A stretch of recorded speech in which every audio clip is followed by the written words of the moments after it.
Tapi kalau pekerjaan utama saya itu tuh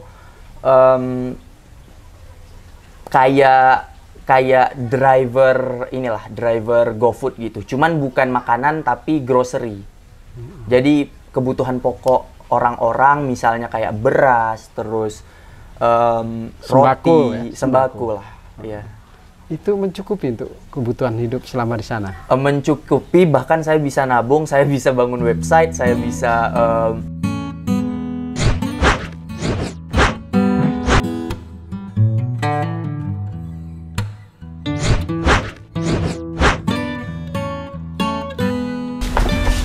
Assalamualaikum warahmatullahi wabarakatuh. Halo sahabat muda semuanya yang ada di Kabupaten Kailues, di Aceh, dan di seluruh dunia maya. Hari ini saya berkunjung ke rumah salah satu pemuda asli Kailues yang sedang menimba ilmu di Sydney, Australia, di salah satu perguruan tinggi terbaik di sana, yaitu UNSW. Ya. Untuk mengetahui bagaimana dia bisa sampai menimba ilmu di Australia dan apa syarat-syaratnya untuk bisa menempuh pendidikan di Australia, nanti kita langsung saja tanyakan kepada Mas Irfannya ya. Karena ini bisa menjadi inspirasi kita, mudah-mudahan sahabat-sahabat muda ini bisa menjadi inspirasi kita. Bagaimana supaya kita bisa menimba ilmu di luar negeri. Dan bagaimana caranya, apakah ilmu di sana lebih baik di Indonesia atau bagaimana, nanti kita tanyakan di sana, dan bagaimana dia menjalani kehidupan selama kuliah di luar negeri. Nah, ini merupakan salah satu pemuda di pedalaman Aceh, tepatnya di Kabupaten Kailues ini, bisa menjadi inspirasi kita bersama. Nah, oke, langsung saja kita, kebetulan Mas Irfannya ada di samping kita. Sekarang sedang libur ya? Iya. Libur apa? Jadi barusan nyelesain term 1 tahun ini. Kebetulan waktunya bertepatan sama liburan Idul Fitri, jadi sekalian pulang. Nah, oke, bisa profil Mas Irfan ini juga dijelaskan sekarang ini umurnya berapa dan sudah masuk semester berapa? Oke, jadi umur saya 21, kelahiran 2001. Sekarang saya di UNSW di tahun kedua. Ya. Berarti tahun berapa pergi ke Australia? Ke Australia 2019, tapi karena dulu ngelakuin istilahnya matrikulasi, penyesuaian, jadi baru kali ini, baru 1 tahun terakhir lah berkesempatan untuk nyelesain first year university-nya. Oke Mas Irfan, kalau ini boleh tahu bagaimana kok caranya Mas Irfan bisa lolos di perguruan tinggi Australia dan bahkan perguruan tinggi yang ternama di sana? Coba bisa dijelaskan Mas. Jadi itu semua masalah menepati atau memenuhi requirement yang mereka berikan gitu. Jadi untuk international student kayak saya kan orang Indonesia, itu tuh requirement masuknya beda sama domestic student, beda sama Australian. Jadi kalau kita tuh mungkin yang paling penting tuh bahasa Inggris. Bahasa Inggris yang paling penting. Kalau zaman saya dulu masih ada UN, jadi nilai selain bahasa Inggris mungkin yang bisa ngedongkrak kita masuk ke UNSW tuh nilai UN. Dulu nilai UN-nya tuh nggak boleh, rata-rata nggak boleh kurang dari 7. Jadi itu. Kalau untuk anak domestik mereka pakai sistem nilai yang namanya ATAR. Jadi awalnya bagaimana masuk ke sana awal dulu yang membuat inspirasi Mas Irfan berkeinginan untuk menggali ilmu di luar negeri? Awalnya saya untuk S1 sebenarnya nggak punya niat untuk kuliah di luar negeri, tapi karena kebetulan waktu liburan naik kelas 3 saya mudik ke kampung mama di Aceh Tamiang. Kebetulan ada saudara yang orang Australia, terus dia nawarin ke abang saya, bukan ke saya, untuk S2 di Australia. Kebetulan setelah libur itu selesai, saya balik ke Jogja untuk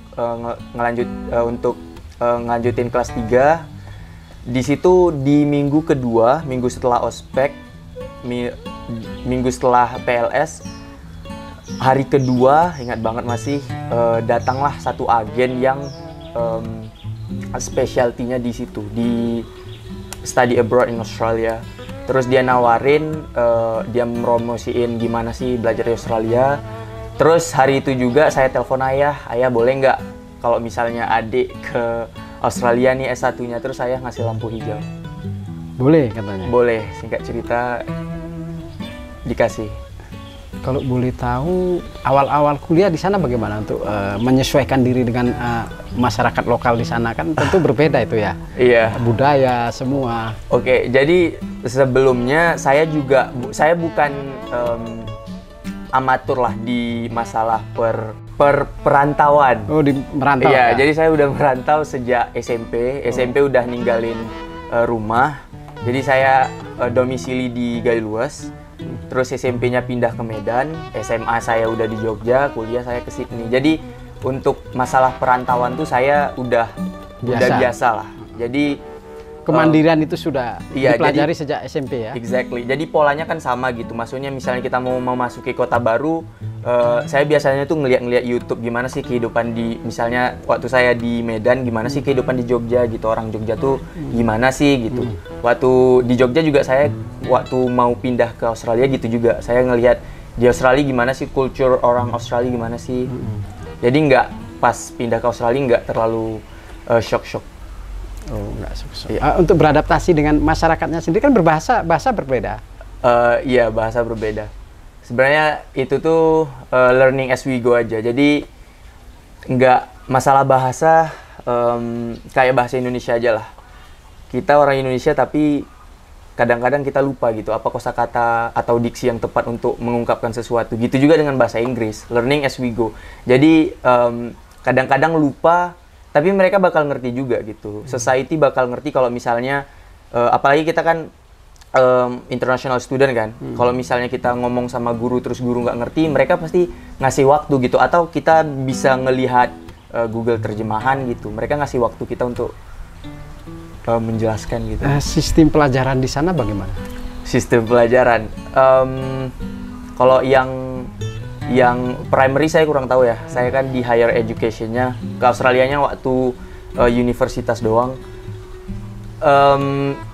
Terus terang kurang tahu karena dulu sempat kuliah di Indonesia tuh cuma 2 minggu di USU. Jadi kalau misalnya perbedaannya nggak tahu, tapi kalau sistem di sana tuh overall sama lah, pakai SKS juga, namanya units of credits gitu.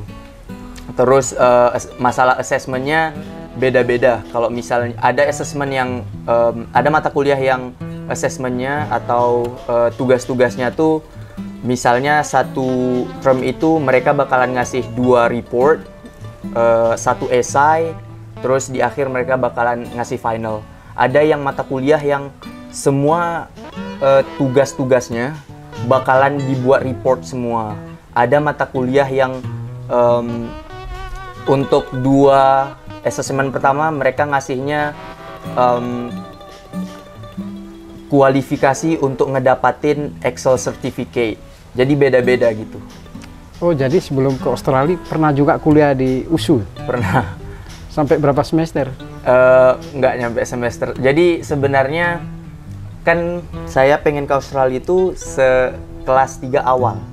Ya kan? Jadi pas kelas 3 semester 2 kan kita tuh dikasih kesempatan untuk mendaftar di SNMPTN atau jalur undangan.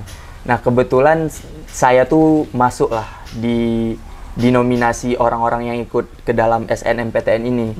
Terus saya pilihlah sekolah aman karena kan niat utamanya tuh mau study abroad ke Australia. Jadi saya pilih satu sekolah yang kira-kira kalau saya daftar ke situ saya pasti masuk gitu. Jadi saya pilihlah manajemen USU. Alhamdulillah lulus. Setelah itu ya sekolah aman lah, secure school. Jadi ya. Sebelum pergi ke Australia, dokumen-dokumen apa yang disiapkan? Misalnya seperti paspor, apa harus pakai visa, harus bagaimana ya? Iya, kalau ke Australia visa harus, paspor harus, terusnya letter of acceptance. Jadi letter of acceptance itu satu surat yang menyatakan bahwa kita ini udah diterima di universitasnya atau institusinya. Ada juga confirm of enrollment, kadang-kadang itu juga diminta. Terus ada juga USI, Unique Student Identifier. Jadi setiap murid yang ada di Australia harus punya nomor itu. Tapi itu bisa kita buat pas kita nyampe ke sana. Salah satunya ini kan kehidupan di sana. Yeah. Biaya hidup di sana kan pakai dolar ya. Iya. Itu sampai berapa yang harus kita persiapkan per bulannya untuk hidup seorang gitu di sana? Untuk living cost sebenarnya bisa diakal-akalikan karena nggak semua orang punya kebutuhan yang sama gitu. Tapi kalau dari pemerintah sendiri mereka tuh bilang untuk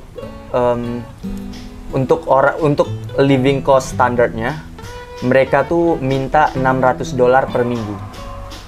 Itu tuh kalau dirupiahin mungkin sekitar kurang lebih 6 juta rupiah per minggu. Setara per bulannya sekitar 24 juta ya? Iya, sekitar segitu. Itu harus ada? Atau kalau misalnya nggak ada bagaimana? Enggak, itu tuh sebenarnya cuman apa ya? Cuman kayak gambaran umum. Karena kan kita bisa, for example, untuk renting lah. Misalnya pemerintah tuh untuk harga rata-rata rumahnya tuh $250 per minggu, ya kan? Tapi kan itu tuh $250 tuh sebenarnya bisa kita akalin dengan cara sharing room gitu. Kalau misalnya sharing room berarti kan harga $250 tuh kita bagi 2 lagi gitu. Jadi cuma 125 gitu.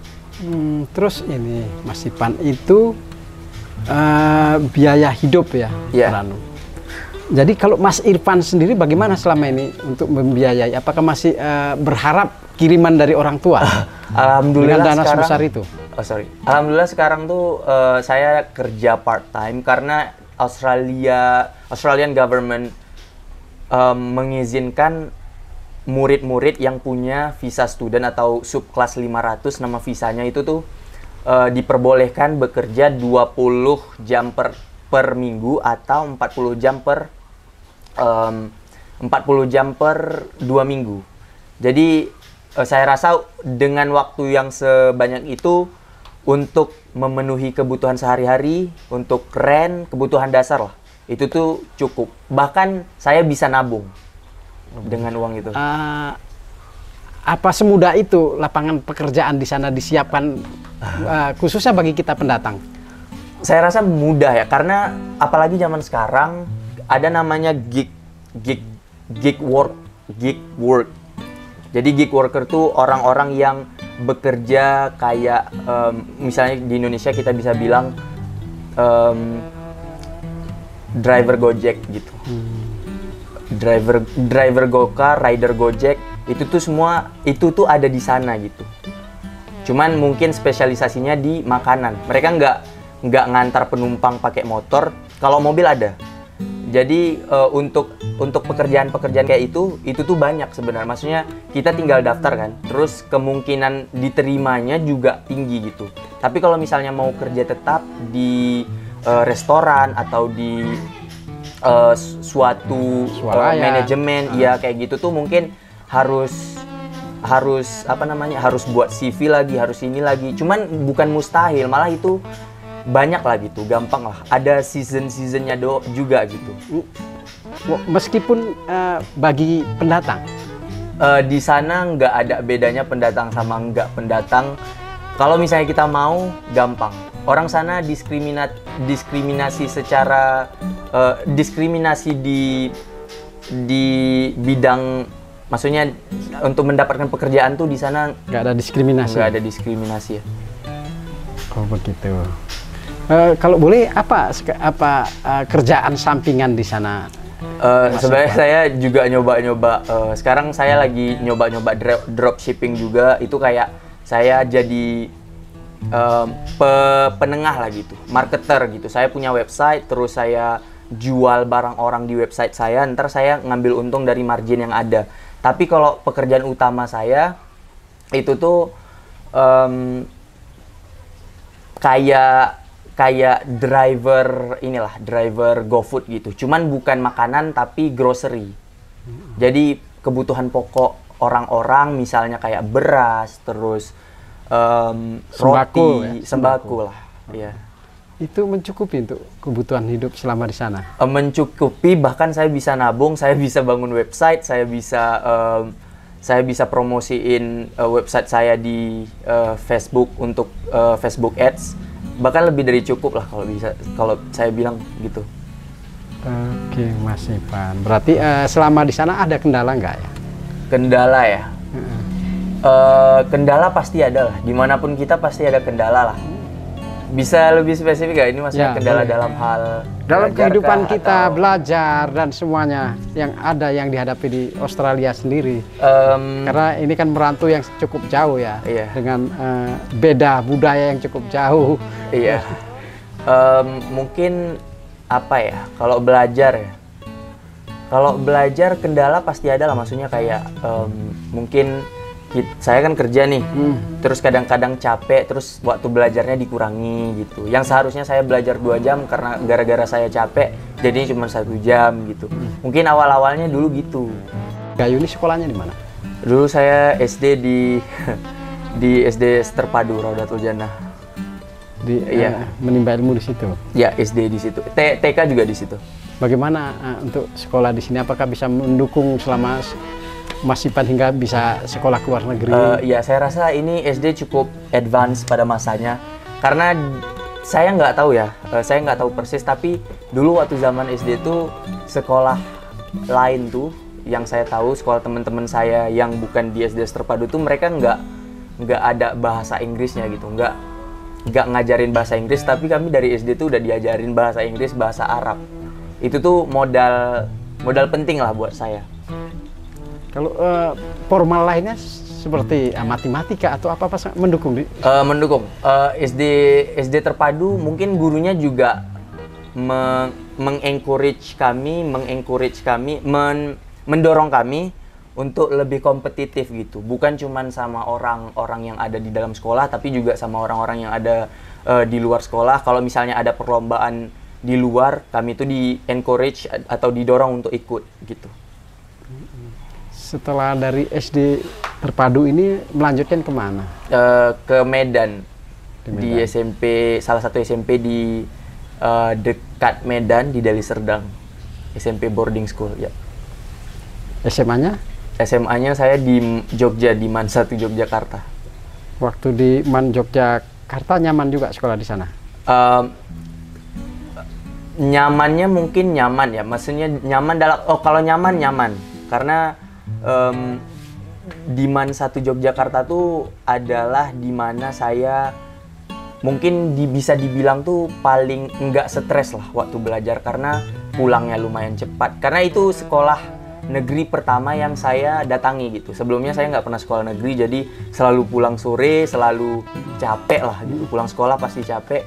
Tapi pas di MAN 1 tuh lebih less stress aja. Oke, Mas Ipan, kita lanjutkan kembali. Iya. Hidup di sana kan berbeda ya. Dari segi makanan misalnya, Mas Ipan, kalau dulu waktu di Jogja atau di sini kan makannya nasi full ya. Iya. Sehari 3 kali full makan. Nah, kalau di Australia sendiri bagaimana? Di Australia saya masak sendiri kan.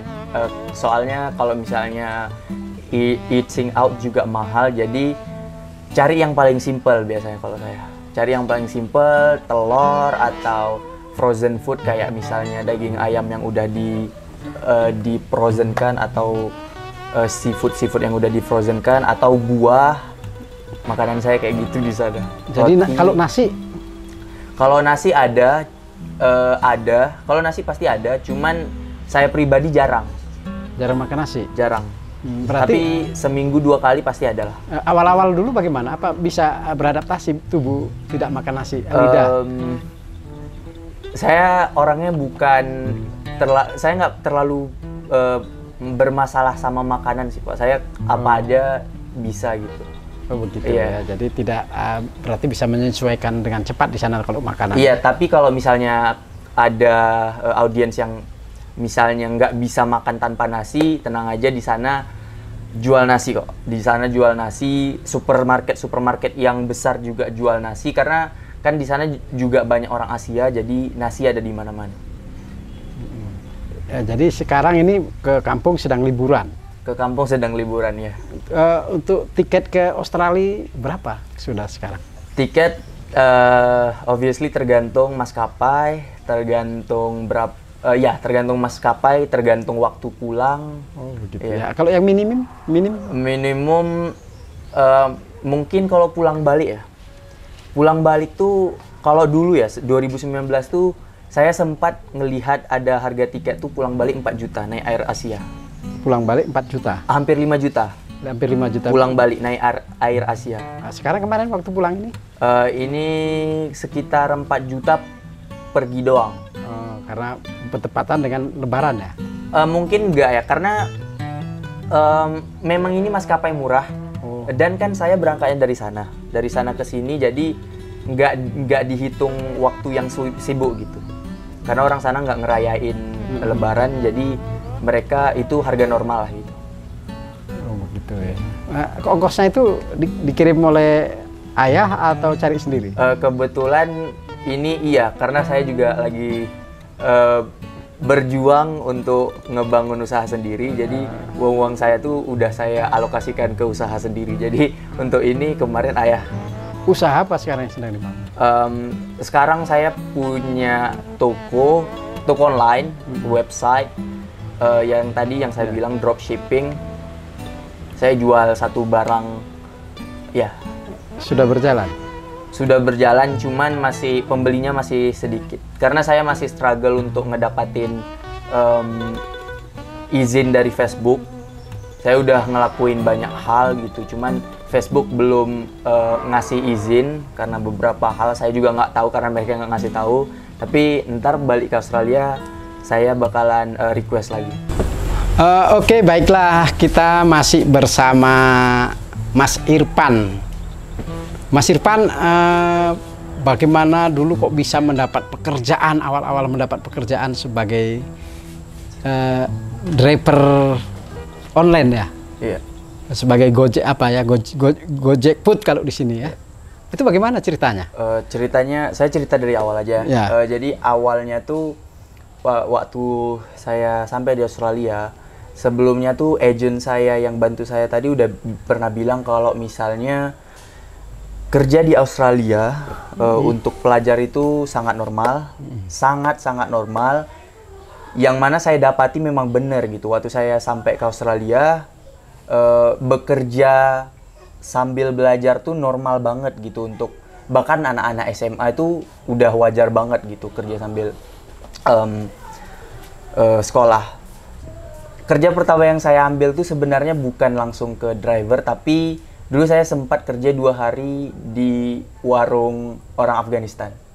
Saya kerja sebagai tukang cuci piring. Tapi karena kerjanya, gajinya terlalu sedikit, bahkan bisa dibilang setengah dari UMR yang harusnya dia bayar, saya lebih memilih untuk ya resign aja gitu. Resign. Mumpung itu cuma 2 hari kerja kan. Setelah itu beberapa hari saya nggak punya pekerjaan gitu, karena nggak tahu lagi mau daftar kerja di mana gitu kan. Terus harus istilahnya ngedrop, jadi kayak ngasihin CV kita di warung-warung gitu. Setelah itu ada orang nawarin ke saya kalau misalnya mau nggak kerja kayak dia nunjukin salah satu driver tadi yang pakai sepeda, kayak GoFood gini, mau nggak gitu. Bisa kali ya dicoba, saya kira seperti itu kan. Akhirnya cari-cari informasi, saya datang ke kantor Uber. Di sana yang paling ternama kan Uber kan, untuk hal-hal kayak gitu. Saya pengen daftar jadi Uber Eats driver. So setelah itu cuman butuh 3 hari 4 hari mereka approve, saya langsung bisa kerja. Yang saya butuhkan tuh cuman kendaraan. Nah, kendaraan yang paling umum tuh untuk dipakai buat delivery, food delivery itu sepeda. Oh, di sana sepeda ya? Iya, sepeda. Bukan motor? Motor dulu awal-awal saya datang ke Australia tuh, motor tuh sehari tuh belum tentu kita lihat. Oh, begitu? Iya, motor tuh jarang sekali. Setelah itu kayak ada 2 bulan kerja, saya pakai sepeda. Saya ngerasa capek gitu. Sepedanya dari mana? Oh iya, saya dimodalin sama orang tua dulu. Minta orang tua untuk beli sepeda? Iya, minta orang tua untuk modalin sepeda. Baru belinya di sana? Baru, sepeda baru. Khusus untuk bisa delivery tadi? Iya, khusus untuk delivery. Sebenarnya itu sepeda bisa juga dipakai buat olahraga sih, cuman untuk saya pribadi, saya pakai buat delivery aja gitu. 2 bulan saya kerja pakai sepeda itu saya capek gitu. Terus nggak itu jarak yang diantar jauh dari? Paling jauh mungkin 5 km, jauh lah jauh. Cuman normalnya 1 sampai 2 km. Dari titik kita itu mangkal, tempat kita mangkal atau di kantor kita mangkal? Jadi kita pakai HP semua kan, kita pakai HP, bisa mangkal, bisa keliling-keliling. Kalau saya biasanya keliling-keliling kan, sambil olahraga gitu, sambil nunggu-nunggu orderan masuk, saya keliling-keliling. Setelah itu 2 bulan saya capek, akhirnya saya minta proposal lagi gitu sama ayah, ya boleh nggak upgrade kendaraan nih, pengen beli sepeda listrik. Ya kan, akhirnya ayah juga bilang oke, beli sepeda listrik. Memang sepeda listrik tuh kayak mungkin 70%-nya masih dari ayah, 30%-nya hasil uang yang saya dapatkan pakai itu tadi. Untuk membeli sepeda tadi ya, modal kerja ya? Iya, exactly. Setelah itu mungkin 6-7 bulan saya kerja pakai sepeda listrik, banyaklah tabungan yang saya dapat gitu. Banyak tabungan yang saya dapat. Kebetulan ada teman saya yang udah punya mobil dan dia kelihatannya bisa gitu menggunakan mobilnya untuk bekerja dan mendapatkan finansial yang lebih baik. Iya, exactly. Akhirnya saya tanya ke dia, gimana, worth it nggak gitu? Dia bilang worth it. Terus saya juga lihat-lihat review orang kan di App Store ada reviewnya. Terus kayaknya ini pekerjaan menjanjikan gitu. Akhirnya untuk penghasilan yang lebih baik, saya beli mobil. Saya dengan hasil tabungan saya yang saya dapat dari hasil delivery food tadi, saya beli mobil gitu. Jadi itu beli mobil minta orang tua juga? Enggak. Kalau mobil, kalau tadi sepeda listrik sama sepeda tadi masih ada kontribusi dari orang tua. Kalau untuk mobil nih enggak ada. Saya cuma minta izin, ya adik mau beli mobil untuk pekerjaan yang lebih baik, ayah ngizinin. Gitu aja. Terus masih bekerja di perusahaan yang sama dengan mobil itu? Beda. Kalau Uber kan perusahaan besar ya. Yeah. Uber tuh dia nggak menyediakan jasa untuk delivery bahan sembako, pokok. Ya? Ya, dia cuman makanan siap saji sama sekarang mungkin alkohol. Mereka delivery alkohol terus sama mobilisasi orang, penumpang. Itu doang. Ini jadi saya kerja untuk perusahaan yang lain. Begitu ya. Oke, begitulah tadi bagaimana perjuangan Mas Irfan di Australia untuk menutupi kebutuhan hidupnya. Jadi selama bekerja sudah menjadi sekarang delivery sembako di sana. Apa masih minta kiriman orang tua juga untuk kehidupan di sana? Alhamdulillah enggak. Jadi saya untuk living cost, alhamdulillah bisa ngidupin diri sendiri lah. Bisa ngidupin sendiri, bahkan alhamdulillah saya bisa bangun usaha saya sendiri dari hasil tabungan yang saya dapat gitu. Oke, Mas Irfan, mungkin ada yang mau disampaikan kepada pemuda bagaimana kiat untuk sekolah di sana dan bagaimana kalau memang untuk bertahan hidup di sana, kan di sana bisa kerja. Oh ya, satu lagi Mas Irfan, apa di sana semua mahasiswa itu bekerja paruh waktu? Paruh waktu, kalau untuk international student mungkin kita tuh kalau misalnya dikasih kerja pasti paruh waktu ya, nggak boleh full time karena ada batas jam kerja kita sebagai international student. Tapi nggak semua orang mau bekerja juga gitu. Ada orang yang pengen fokus untuk kuliah doang gitu, terus sisanya dia pakai buat main-main atau apa gitu. Kalau saya pribadi, terus banyak orang yang saya kenal juga, kebanyakan dari kami paruh waktu karena pertama bisa meringankan beban orang tua, terus kita juga bisa nabung, itu. Oke, kembali Mas Ipan, mungkin ada sebelum kita tutup bincang-bincang kita ini, ada yang ingin disampaikan Mas Ipan untuk memotivasi teman-teman kita, saudara-saudara kita yang ingin ke Australia khususnya menimba ilmu di sana. Oke, untuk orang-orang yang pengen kuliah ke Australia gitu. Ya. Mungkin ya itu tadi, semuanya sebenarnya ada di internet. Kalau kalian terlalu malas untuk datang ke internet, tanya aja, DM aja Instagram agent-agent yang menyediakan jasa untuk menyediakan informasi untuk kuliah-kuliah ke sana. Banyak kok, kalian tanya, gratis, gampang pokoknya. Terus Mas Irfan, mungkin harapan Mas Irfan sendiri untuk negeri Seribu Bukit ini? Untuk negeri Seribu Bukit ya pastinya pengen jauh lebih bagus lah, pengen jauh lebih bagus, pengen ya kita pengen rakyatnya lebih modern, ekonomi masyarakatnya pengennya jauh lebih bagus gitu. Kalau untuk pemuda-pemuda kita, apa? Untuk pemuda-pemuda, untuk orang-orang yang seusia saya, untuk teman-teman serinan-serinan, pengennya kita tuh harus lebih berpikir inovatif lagi jadi manusia gitu. Jadi Mas Irfan bagaimana di sana membagi waktu kerja dan belajar? Sementara kan Mas Irfan di sana itu sedang menimba ilmu. Oke, untuk pembagian waktu belajar, mungkin pertama ya, saya nggak tahu kalau di Indonesia gimana, tapi kalau di sana waktu belajar kan fleksibel ya. Tapi kalau waktu masuk ke kelas, di sana tuh nggak terlalu banyak gitu. Mungkin seminggu 3 hari. Seminggu 3 hari, dalam 3 hari itu juga nggak dari pagi sampai sore. Tapi cuman mungkin, I suppose, 6 jam lah sehari. Dalam waktu 3 hari itu 6 jam sehari. Jadi sebenarnya banyak banget waktu yang luang gitu.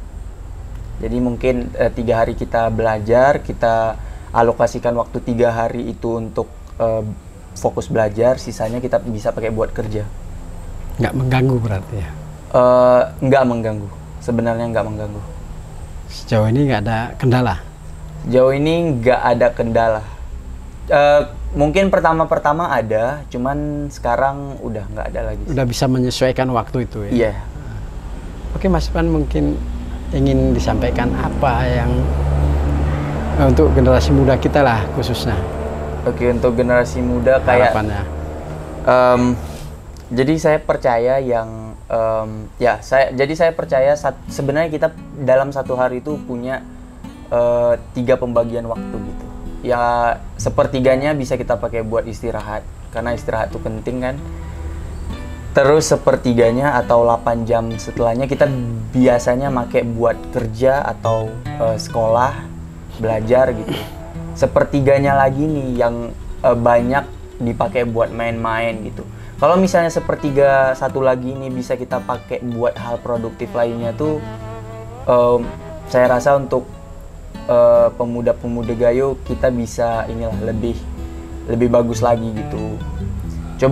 Cobalah kalau misalnya kita mikir sepertiga hari yang kita punya tuh kita make buat gimana cara kita bisa jadi lebih inovatif, terus kita bisa menyuplai sesuatu yang di-demand orang gitu.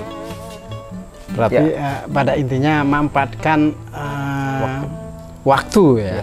Apalagi zaman sekarang ini sebenarnya sangat mudah untuk berusaha dengan adanya media-media medsos yang berkembang dan semua orang saat ini menggunakannya semua, kan begitu ya? Iya sih, tidak di desa, tidak di kota kecil, kota besar begitu ya Mas. Jadi kita bisa inovatif dan kreatif ya.